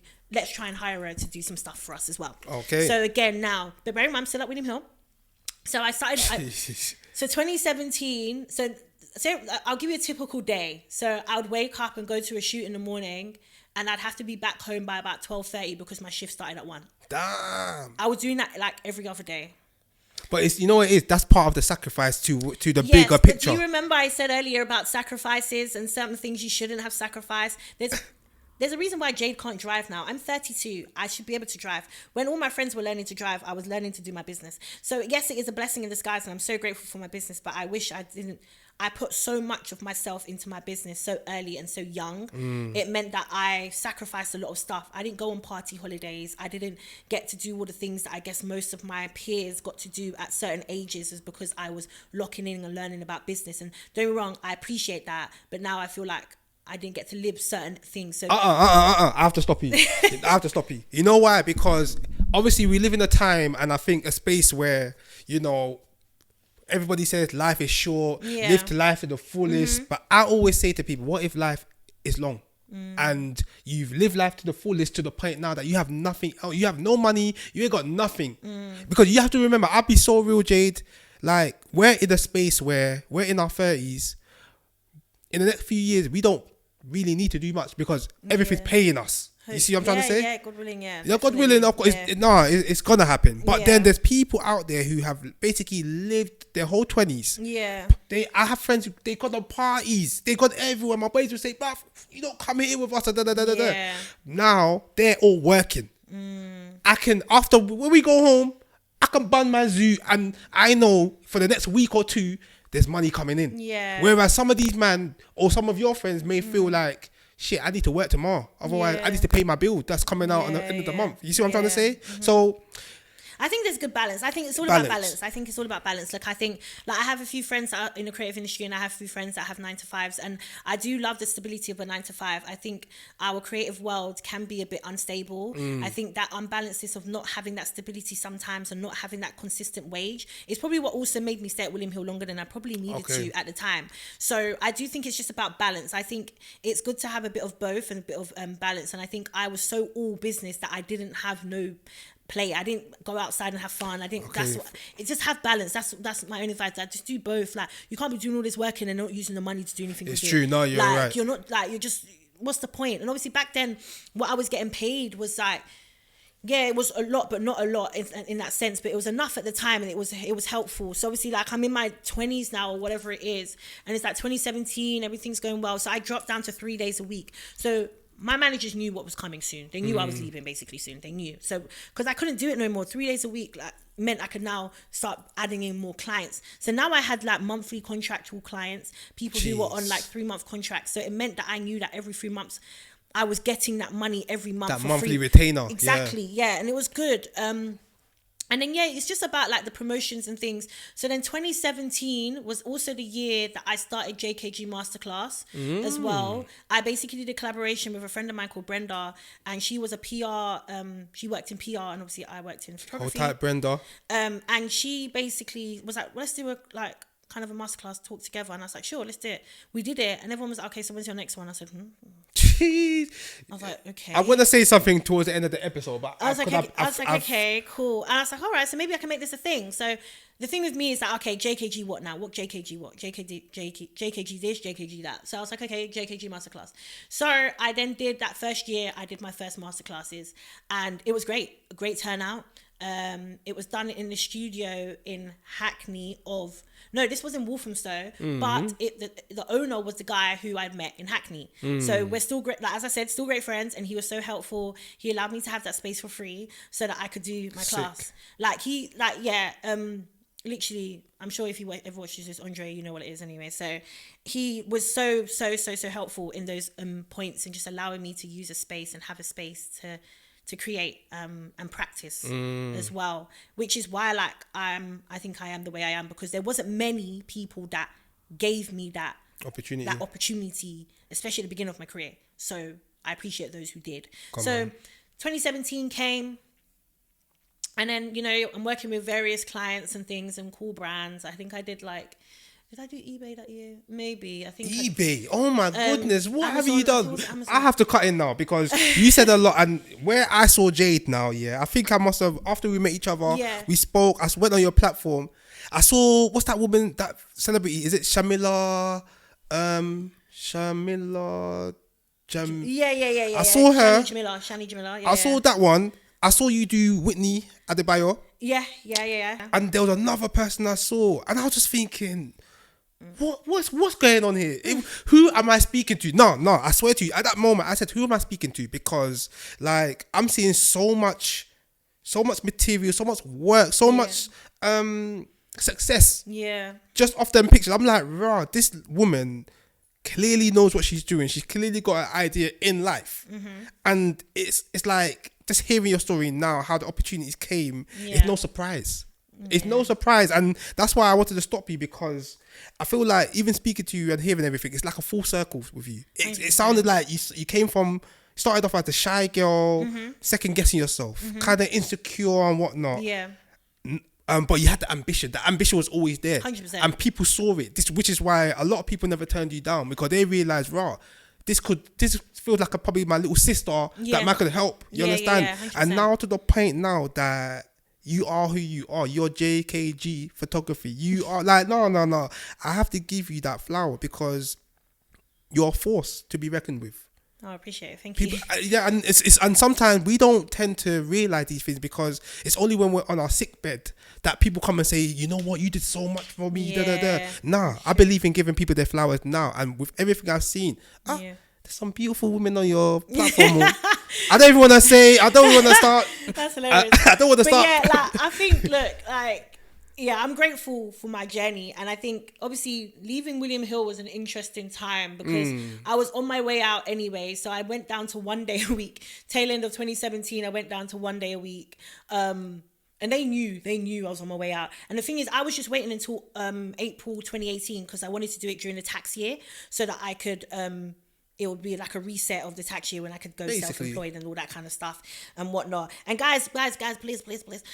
Also, the only reason why, like, there was, I remember, I think, was it even, I can't remember which one it was, but anyway, there were certain jobs I was getting that I was getting scared because obviously I wasn't self-employed, innit? Like, guys, don't come and beat me, yeah, please. But I wasn't self-employed, but they do say you have to make a certain amount really before you should really like register as self-employed. So it was fine. I was still within the remit, but I was working within like companies and clients that I felt like, okay, you know what, it's time for me to maybe register or like just register as sole trader or register as a limited company, whatever it is. Yeah. So, but I just needed to gradually do that. So I started doing my research, speaking to lawyers, you know, all these kind of things, accountants and stuff. I mean, you can speak to me now. I'm an accountant, so we can speak later. Yeah, cool. So obviously 2018 came. And then it was a normal year. Like, again, just working shoots my 1 day a week. And I would sometimes pick up some more days, like, if I wanted to. Like, if I had, a week that was quiet, I would pick up a couple more days or whatever. Like, I remember, like, I went on, like, a week. Like, I think I was doing back to 5 days a week for, like, 3 weeks. And I was like, oh, my God, like, this felt so weird to me. And this was still while I was doing photography, but they really needed help. And I was like, okay, sure. So this will come to my point now. So in March 2018, someone really close to me passed away, and it was the night before I was meant to go to work. So the night before I was meant to go to work, I found out that basically my auntie had passed away. And I remember calling the rota manager at the time, and I said, yeah, I can't come in tomorrow. I was like, I can't come in. I've just found out I've had a death. And they were like, oh, like, is it a parent? I was like, no. They try to say it's immediate. Yeah, I was like, no, it's my auntie. And they were like, yeah, we would have to put that down as, what's it called? Absence, like, you won't get paid for it. And I said, okay, cool. So in my head, I was like, okay. So I remember walking from my house to this job, to this shop. And the shop was far, like, for those who know Orpington, I walked basically from Orpington to Sidcup. Damn. Because I was just, and it was snowing. So I walked. That's far, you know. And I got to my shift an hour and 20 minutes early. The lady who I was working with, she was like, and I just burst into tears. And I was just like, and I explained to her, and she was like, why are you here? I was like, because they said I wouldn't get paid otherwise, and I think I need the money, so I need to. But it made me, so I did that shift, and every 10 minutes I had to go into the toilet to cry. Every 10 minutes I was crying. And it was at that moment I sent a message to my area manager, and I said, I'm handing in my notice. And they were like, oh, why? Like, and I said, because when I needed you guys, you weren't there. I said, I just needed 1 day to just decompress, and you couldn't give it to me. And I said, this is not my dad's company at the end of the day. William Orhill is not my dad. So I can't come and kill myself for a company, and I couldn't even have an opportunity to grieve. They're like, oh, but we'll give you the day off for the funeral. Are you crazy? You coming to tell me that doesn't make anything because I'll be going anyway. Like, that's you know. But yeah, so it made me realize. So obviously, I had to work my notice. So I started getting my affairs in order because it was a little bit sooner than I would have wanted. So obviously, March happened. I think I left in April. I think it was April. So April in the end. So I think I was gonna do up until I wanted to make it 3 years completely. So I was gonna leave in June. That was my plan. I didn't. So I had obviously so much back pay of like holiday and all these other overtime. So I think my last pay from them was maybe May, I think, in the end. And yes, I left, but everyone was just like, you're gonna be fine, like, you'll be great, like, whatever, or whatever. And so 2018 I officially went self-employed. And was that sort of like unknown territory, fear of the unknown? Were you quite scared? No, because I think I was preparing for it anyway, because I kind of knew, and I was just like, I knew it was coming. It just kind of got pushed forward because of the way I felt about the whole situation. And then I think also life got put into perspective for me. Like, my auntie, like, literally I had seen her a week before. I had spoken to her the day before, and then she was just dead one day. And I was just like, that makes no sense to me. Yeah, it's crazy. I was just so baffled. R.I.P., man. So it was a lot. It was weird. And grief grief is long and grief is tiring, and I still had to work, and I had to manage my mum's grief as well as my own grief, and it was a lot. It was tiring, but photography again picked me up because I had something to do. I went outside and shot, and I did pictures, and I pre-warned all my clients. I said, guys, I might just start crying mid-shoot, and you're just gonna have to hold it. And they were like, no, it's fine. And honestly, a couple shoots I did cry because I might just stand there, but I'm just taking a picture, and I just be like, I might just start crying. So yeah, it was a lot. Like, she was a very supportive person as well. Like, it's funny, like, me and my mom, like, we have a great, like, relationships now, but as a teenager we didn't. And this lady was like, mediator between 100%. She's the reason why me and my mum's relationship is the way it is now. So even when it came to photography, my auntie used to be like, yeah, it's okay. Like, even if you want to be a big man, be the best big man that you can be. Like, it doesn't matter. Like, it's okay. Like, it's gonna be okay. Yeah, it's okay. It's gonna be okay.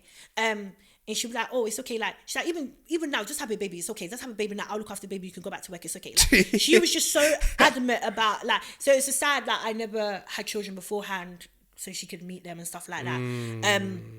But yeah, but that, it was the turning point. I just realized, I said, no, I have to be the best I can be, please. Because I was like, one, I don't want to go back there, but I have to just be. So yeah, so obviously 2018, we are now in 2026.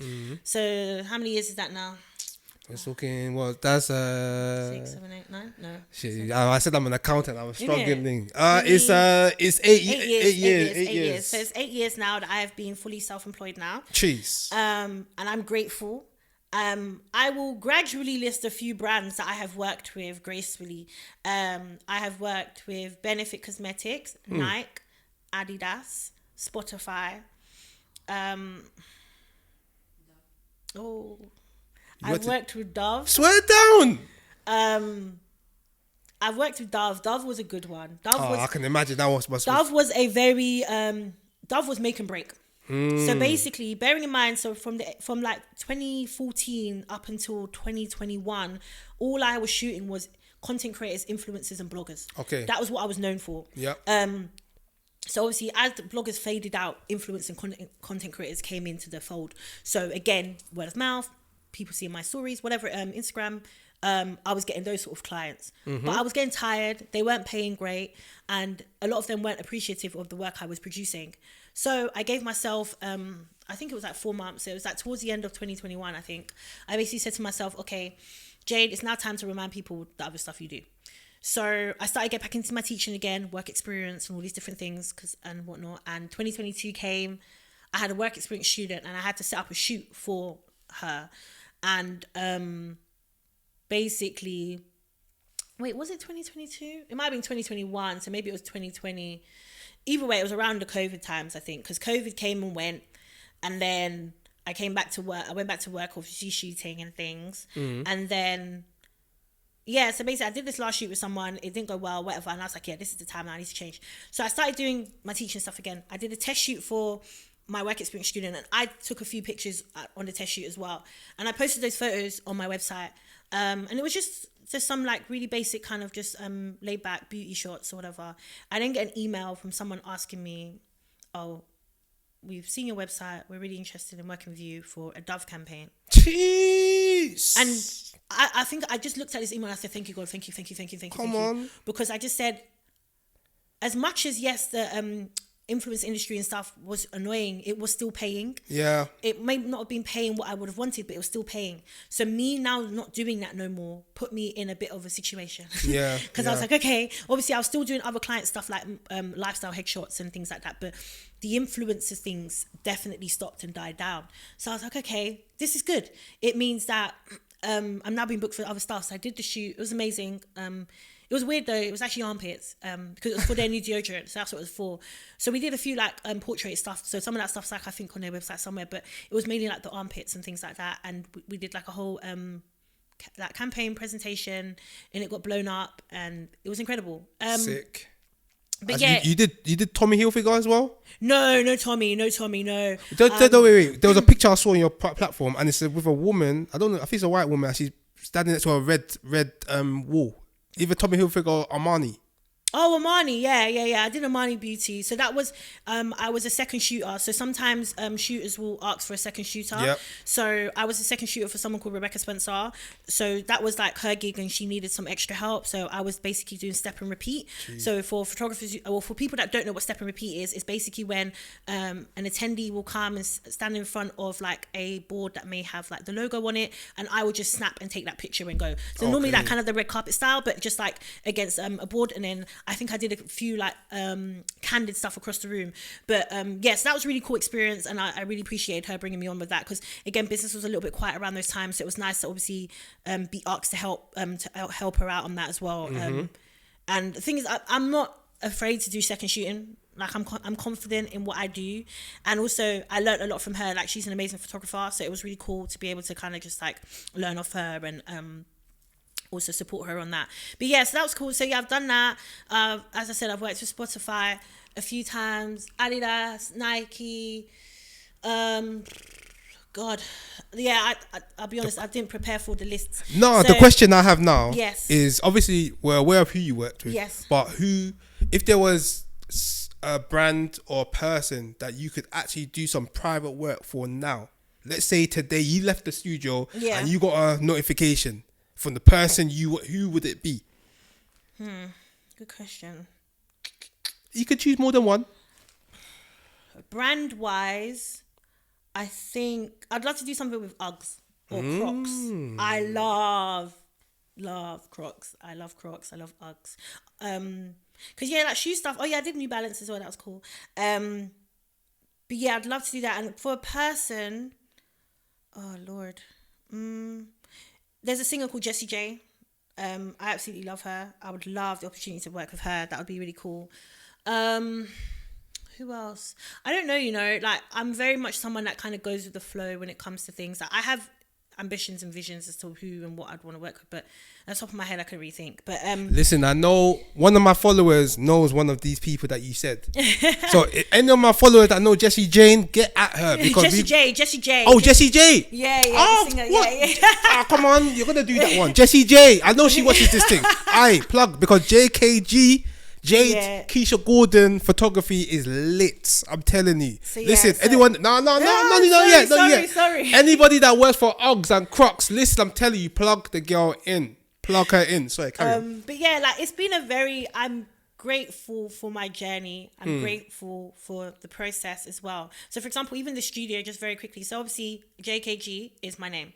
So we have different divisions under it. We have JKG Photography, JKG Masterclass, and then JKG Studio as well.